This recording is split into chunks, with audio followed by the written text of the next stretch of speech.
Hi, I'm Susan Papanicholas from How Does Your Garden Grow in Seattle, Washington. It's the middle of August and I'm here today in a client's garden to show you autumn fern, or Dryopteris brilliance.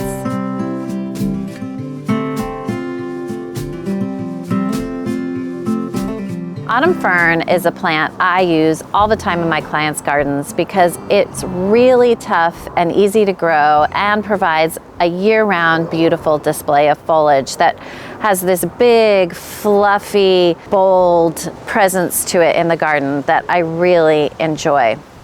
Autumn fern is an evergreen fern, so it has foliage up throughout the year, which is really nice. It's not called autumn fern because it looks beautiful in autumn. It's called autumn fern because throughout the growing season, as it produces new fronds, as they unfurl, they have these really beautiful autumn colors on it. They come out kind of coppery red. They turn to a little bit of a chartreuse color after that, and then as the fronds fully mature, they turn green.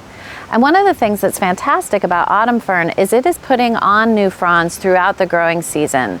So here we are in August and it's still continuing to produce new leaves, and we have this beautiful coppery foliage contrasting with this green older growth in a way that I think really keeps the plant looking dynamic and beautiful throughout the growing season. It will green up by the end of summer and stay pretty green and fluffy throughout the winter.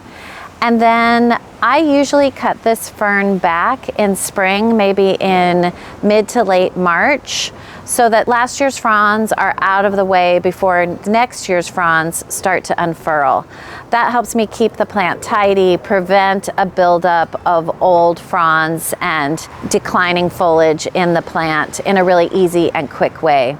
It also allows me to see those new fronds unfurling, and they're so spectacular in the spring as they start to come up, really dramatic. Then by mid to late spring, it has filled out into this beautiful display of foliage and stays like this throughout the winter with these gorgeous, gorgeous colors appearing throughout the growing season. It's fantastic. This fern does not grow in a single round form like a lot of ferns that can be very symmetrical with a center and then the fronds coming out of the center. This fern grows in a clump with all the fronds kind of facing in different directions, which I think also adds to the display.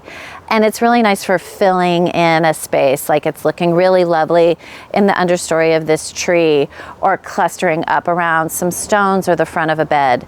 I often put it in containers because it fills out the container really beautifully, and all the different directions that the fronds point and the different colors coming in help keep it look really dynamic and beautiful. It can really hold its own as the only thing in a container.